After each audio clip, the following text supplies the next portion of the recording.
Hello students, आज की इस लेक्चर में इस स्लाइड में हम देखने वाले हैं आइसोनियाजिड से बनने वाले कुछ इंपॉर्टेंट क्वेश्चन। पहले एक बार क्वेश्चन देखते हैं और फिर डिस्कस करते हैं टीबी से और उसके ड्रग्स से बनने वाले बहुत ज़्यादा इंपॉर्टेंट क्वेश्चन जो कि नॉर्सेट एग्जामिनेशन में रिपीटेडली कई ईयर्स में आपसे पूछे गए हैं। तो स्टार्ट करते हैं। ये क्वेश्चन कह रहा है, a client with tuberculosis ask the nurse why vitamin B6 जिसे पायरोडॉक्सिन भी कहा जाता है is given with isoniazid. What explanation should the nurse provide. तो ये पूछना चाह रहा है क्वेश्चन में कि आइसोनियाजिड जब भी हम किसी व्यक्ति को प्रिस्क्राइब करते हैं फॉर टीबी, हम उसके साथ पायरोडॉक्सिन क्यों देते हैं। तो चलिए आइसोनियाजिड को डिस्कस करते हैं और इसका आंसर ढूंढने की कोशिश करते हैं। सबसे पहली बात बच्चे, आइसोनियाजिड जब भी किसी व्यक्ति की चल रही हो, आपको पता होना चाहिए आइसोनियाजिड का एक साइड इफ़ेक्ट होता है और वह होता है पेरिफेरल न्यूराइटिस। वह साइड इफ़ेक्ट होता है पेरिफेरल न्यूराइटिस। क्योंकि हमें पता है कि आइसोनियाजिड देने से व्यक्ति को हो जाएगा पेरिफेरल न्यूराइटिस, इसीलिए पेरिफेरल न्यूराइटिस से बचाने के लिए हम व्यक्ति को देते हैं विटामिन B6 या फिर जिसे कहा जाता है पायरोडॉक्सिन। इसीलिए बच्चे इस क्वेश्चन का जो राइट आंसर होगा वो होगा ऑप्शन थर्ड। क्योंकि हम जानते हैं कि आइसोनियाजिड क्या कर देता है बच्चे, विटामिन B6 की डेफिशिएंसी कर देता है। आइसोनियाजिड से विटामिन B6 की डेफिशिएंसी हो जाती है जिसकी वजह से व्यक्ति में पेरिफेरल न्यूराइटिस हो जाता है। इसीलिए हम व्यक्ति को पहले ही क्या दे देते हैं, विटामिन B6 दे देते हैं अगर किसी पेशेंट को आइसोनियाजिड चल रही हो तो। चलिए नेक्स्ट क्वेश्चन डिस्कस करते हैं जो यहाँ से बनता है। नेक्स्ट क्वेश्चन वो पूछता है कि किसी व्यक्ति को अगर रिफैम्पिसिन चल रही है जो कि टीबी की ड्रग है, तो उसका यूरिन किस कलर का देखने को मिलेगा, रेड ऑरेंज कलर यूरिन। और ये पिछले 10 ईयर्स में नॉर्सेट में काफ़ी बार पूछा गया है। चलिए बहुत कॉमन क्वेश्चन है, आपको याद होना चाहिए। रिफैम्पिसिन का जो साइड इफेक्ट है वो है red orange colour urine. Isoniazid का जो साइड इफेक्ट है वो है पेरिफेरल न्यूराइटिस। अगली हम बात करते हैं स्ट्रेप्टोमाइसिन की। तो बच्चे स्ट्रेप्टोमाइसिन जो कि टीबी की ड्रग है, अगर उसका आपको साइड इफेक्ट पूछा जाए तो दो साइड इफेक्ट आप बताएंगे। एक तो डीफनेस यानी damage to 8th cranial nerve. तो कई बार वो आपसे एग्जाम्स में पूछ लेता है कि एक पेशेंट जिसको स्ट्रेप्टोमाइसिन चल रही है उसके कौन से क्रेनियल नर्व में डैमेज हो जाएगा, तो आप बताएंगे कि 8th क्रेनियल नर्व में डैमेज देखने को मिलेगा। तो याद रखिएगा स्ट्रेप्टोमाइसिन सिन ड्रग्स बच्चे कौन सी होती है, अमीनोग्लाइकोसाइड्स, ओके। और उनके दो साइड इफेक्ट आपको हमेशा याद रखना है, ओटोटॉक्सिसिटी एंड नेफ्रोटॉक्सिसिटी। पर आप यहाँ पर ध्यान रखिए स्ट्रेप्टोमाइसिन व्यक्ति में डीफनेस कर सकती है, 8th क्रेनियल नर्व का डैमेज कर सकती है, और दूसरा किस चीज़ को लीड कर सकती है, टिनाइटस। टिनाइटस बोले तो ringing in air and deafness. अगली बात करें इथाम्ब्यूटॉल ड्रग की। इथाम्ब्यूटॉल भी एक टीबी की ड्रग है और इथाम्ब्यूटॉल का जो साइड इफेक्ट है वह है ऑप्टिक न्यूराइटिस। यह ऑप्टिक न्यूराइटिस कराती है कलर ब्लाइंडनेस, ठीक है। तो 4 ड्रग टीबी की, चारों के साइड इफेक्ट आपको याद होने चाहिए। आइसोनियाजिड कराएगी पेरिफेरल न्यूराइटिस, रिफाम्पिसिन कराएगी red orange colour urine, streptomycin कराएगी डीफनेस टिनाइटस, इथाम्ब्यूटॉल कराएगी optic neuritis colour blindness, okay. Now कुछ इंपॉर्टेंट बात, रिफाम्पिसिन और आइसोनियाजिड दो याद रखना बच्चे। ये जो दो ड्रग्स होती हैं रिफाम्पिसिन और आइसोनियाजिड, ये दोनों के दोनों हिपैटोटॉक्सिक होती है। ये बात आप भूलिएगा नहीं, क्योंकि कई बार वो पूछता है कि किसी व्यक्ति को अगर रिफैम्पिसिन चल रही है या फिर आइसोनियाजिड चल रही है तो आप उसका कौन सा टेस्ट कराओगे, लिवर फंक्शन टेस्ट। क्योंकि आपको पता होना चाहिए कि रिफैम्पिसिन और आइसोनियाजिड दोनों की दोनों क्या है, दोनों की दोनों हिपैटोटॉक्सिक है, ओके।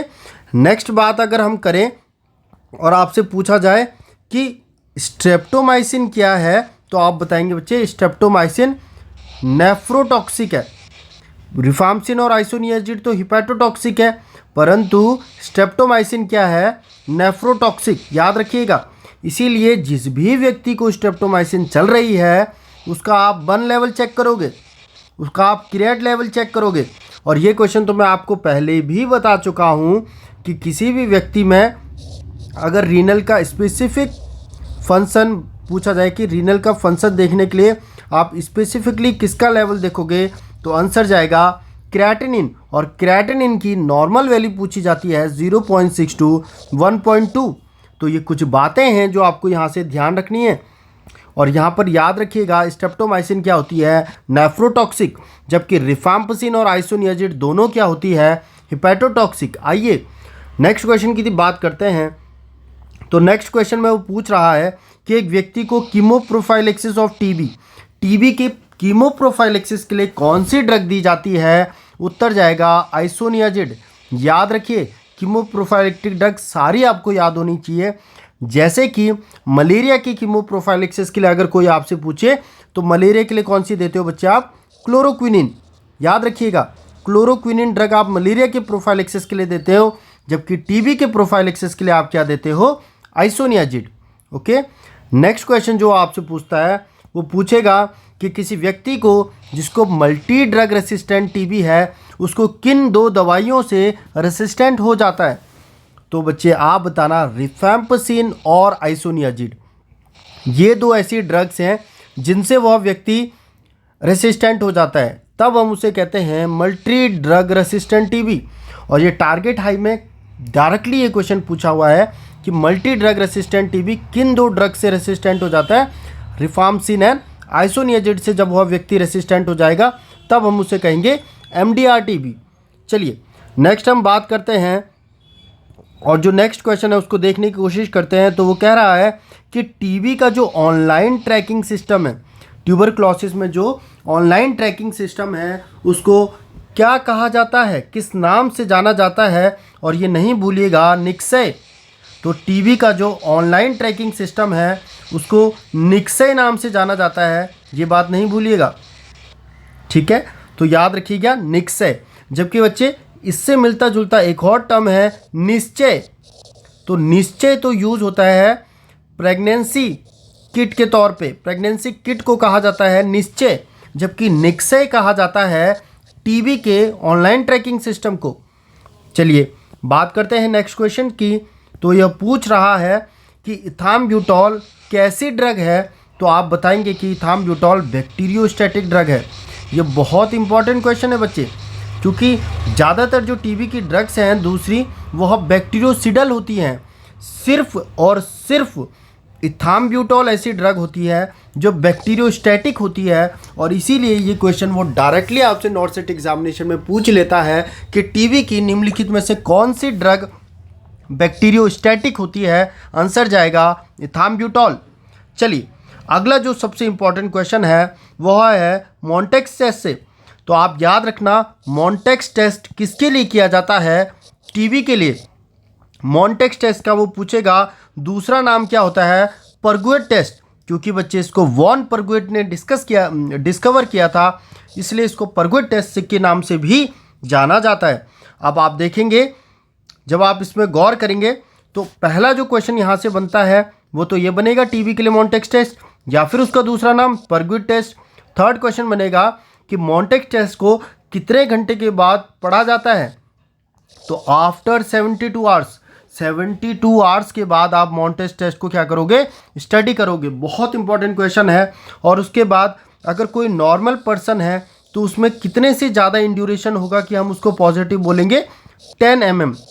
तो 10 mm से ज़्यादा अगर इन ड्यूरेशन हुआ तो नॉर्मल व्यक्ति को हम बोलेंगे कि वह पॉजिटिव है। जबकि HIV का जो बच्चा है अगर उसमें इन ड्यूरेशन 5 mm से ज़्यादा हुआ तो हम उसे बोलेंगे कि हाँ मॉन्टेक्स टेस्ट इसका पॉजिटिव है। आइए मैं इसको एक डायग्राम से आपको दिखाने की कोशिश करता हूँ। इस डायग्राम में आप देखिए और ये सारी चीज़ें याद करिए, क्योंकि एग्जामिनेशन में नॉर्थ सेट में ये क्वेश्चन बहुत ज़्यादा बार रिपीट होता है। देखिए सबसे इम्पॉर्टेंट है कि अगर इन ड्यूरेशन 5 mm से ज़्यादा है परंतु जो व्यक्ति है वह HIV पॉजिटिव है तो हम इस टेस्ट को मॉन्टेक्स टेस्ट को क्या कहेंगे, पॉजिटिव। याद रखिएगा। या फिर recent contact with active TB patient, या फिर वो व्यक्ति किसी एक्टिव टीबी पेशेंट के साथ रिसेंटली कांटेक्ट में आया है, फाइब्रोटिक चेंजेस एक्सरे में देखने को मिल रहे हैं या ऑर्गन ट्रांसप्लांट उसका अभी अभी हुआ है। तो इन सारी कंडीशंस में अगर उसका 5 mm से ज़्यादा आता है तो हम पॉजिटिव मोन्टेक्स टेस्ट कहेंगे, ठीक है। और अगर 10 mm से ज़्यादा में हम कब कहेंगे, अगर कोई व्यक्ति इसमें इम्पॉर्टेंटली सारे नॉर्मल पर्सन आ जाते हैं। तो आप इनमें से देख सकते हैं IV drug user, high risk of concrete settings, microbiology lab personnel, children less than 4 year of age, okay. And 15 mm से ज़्यादा अगर इन ड्यूरेशन आपको देखने को मिल रहा है तो आप कब पॉजिटिव बताएंगे? Person with known risk factor for TB, वह व्यक्ति जिसमें TB का जो रिस्क फैक्टर है वो हमें पता है कि नोन पर्सन है रिस्क ऑफ TB। तो उस व्यक्ति का अगर 15 mm से ज़्यादा आता है देन हम उसको पॉजिटिव बोलेंगे।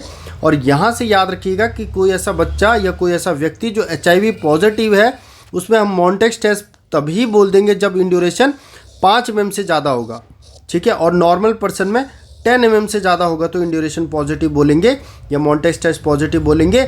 और ऐसा व्यक्ति जिसमें नॉन रिस्क फैक्टर है TB का, हमें पता है कि इसके अंदर रिस्क फैक्टर है TB का, तो उसमें 15 mm से ज़्यादा को हम क्या कहेंगे? मोन्टेक्स टेस्ट पॉजिटिव। तो ये सारे क्वेश्चंस TB से बनने वाले, ये सारे क्वेश्चंस उसके ड्रग्स के साइड इफ़ेक्ट एंड हम क्या क्या पेशेंट में करेंगे, मल्टी ड्रग रेसिस्टेंट कब कहेंगे, कीमो प्रोफाइलिक्सिस के लिए क्या यूज़ करेंगे, स्ट्रेप्टोमाइसिन, इथाम्ब्यूटॉल, रिफैम्पसिन, आइसोनियाजिड से बनने वाले सारे क्वेश्चंस आपको याद होने चाहिए। किसी भी मेडिकल एग्जामिनेशन में या फिर किसी भी नॉसेट एग्जामिनेशन में डायरेक्टली ये क्वेश्चन आपसे पूछ लिए जाएंगे। तो इस लेक्चर में फ़िलहाल इतना ही। नेक्स्ट वीडियो में बात करेंगे नेक्स्ट इंपॉर्टेंट क्वेश्चन की और उससे बनने वाले डिफरेंट क्वेश्चन की, ठीक है। तब तक के लिए गुड बाय।